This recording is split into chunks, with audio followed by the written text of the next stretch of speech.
dragged below. It began with a subtle sound, creak, just one, just enough to pull my eyes from the dim glow of my phone screen. I froze, waiting for another noise, thinking maybe the old wood beneath my bed was settling. But then the floor groaned, not like timber, but like something alive, shifting its weight beneath me. I sat up. My heart was already pounding before the first splinter snapped.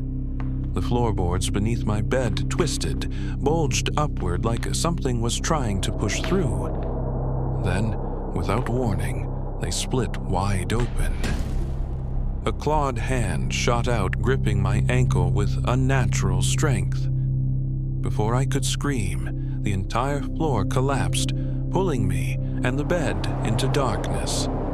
The fall was endless. Wood, darkness, cold wind rushing past, and the horrific sensation of being swallowed. I plunged downward, screaming until even my voice was stolen by the wind. I hit ground with a thud, the pain real enough to knock the breath from my lungs. But when I looked up, the terror really began. The sky was a blood-red canvas, swirling with smoke and lightning. Jagged cliffs loomed in every direction, made from cracked black stone pulsing like a heartbeat. Towers of bone rose high into the haze, and things flew between them, winged shadows with too many limbs and eyes that glowed like dying suns. Everywhere around me, demons moved in packs, some crawling on elongated limbs, some dragging chains that screamed when they scraped the stone. The air smelled like burning iron and rotting meat. I tried to run, but my legs barely moved. I wasn't just terrified, I was numb. This wasn't a dream. I was in hell. I didn't know how long I wandered before the first demon found me. It didn't attack. It just watched me. Its face was stretched too thin across a skull far too wide. Its mouth didn't move when it spoke. "You are marked," it hissed. "Dragged not for punishment, but purpose." The word marked echoed in my head. I demanded answers. Why me? I didn't do anything. The demon laughed, a dry sound like dead leaves crumbling. You buried truth, lied to yourself, fed the thing below. Denial is a feast. Suddenly, images exploded in my head. Moments I'd forgotten or refused to face. Regret, choices, pain I caused others, things I thought I'd escaped. The ground beneath me trembled. "You called us," it whispered, "and now you're home." I wasn't alone down there. While hiding in a crevice between two cracked spires, I found others, humans. They looked broken, filthy, gaunt, but alive. One by one, they told me the same thing. They were dragged down, through their floors, their ceilings, mirrors, even water. Some had been here for weeks. One man, Thomas, said it had been 7 years. He hadn't aged. A woman named Ava showed me a journal she'd kept, pages made from skin, inked in blood and charcoal. "I've mapped parts of this place," she told me, eyes darting toward the horizon. "There's a tear, the dream rift, where we might escape. It only opens once every few decades. Maybe sooner, if we're lucky."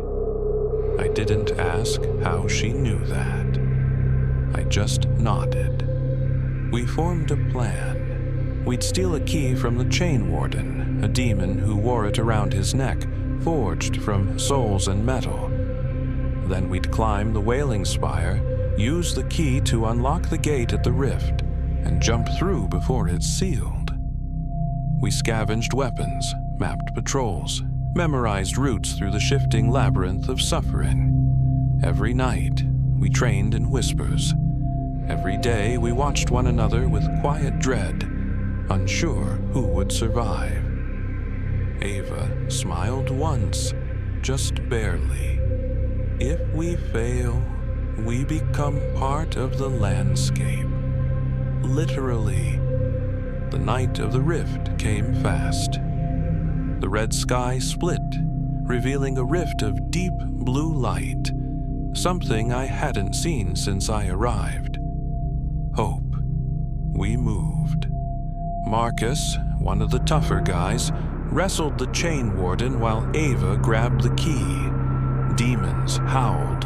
Alarms, not machines with screaming mouths built into the walls, began shrieking. We ran up the spine of the wailing spire, demons chasing us like fire up a fuse.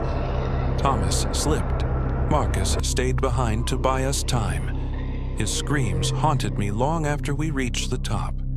The gate opened, blue light pouring through. A vision of my bedroom flickered in the tear.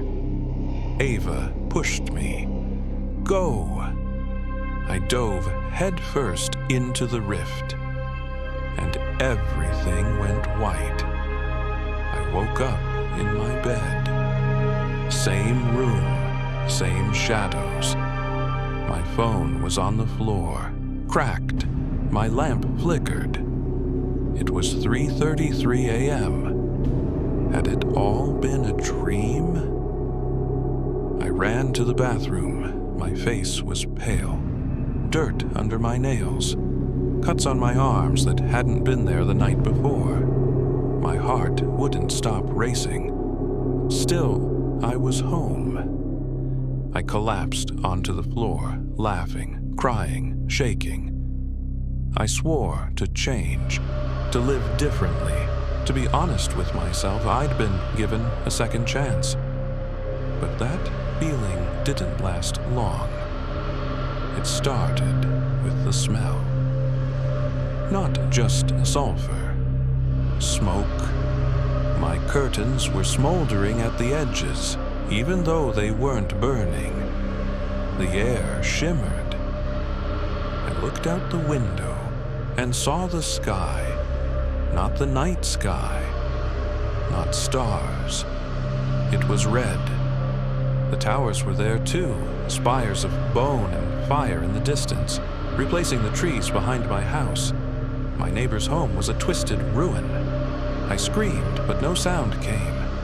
I stepped back. The floor creaked beneath me. My bed was gone. The rift hadn't brought me back. It had brought hell here. And now, the floor is groaning again. Someone else is about to fall through.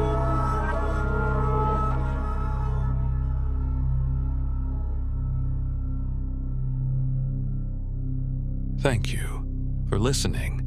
We'll be waiting for you again very soon.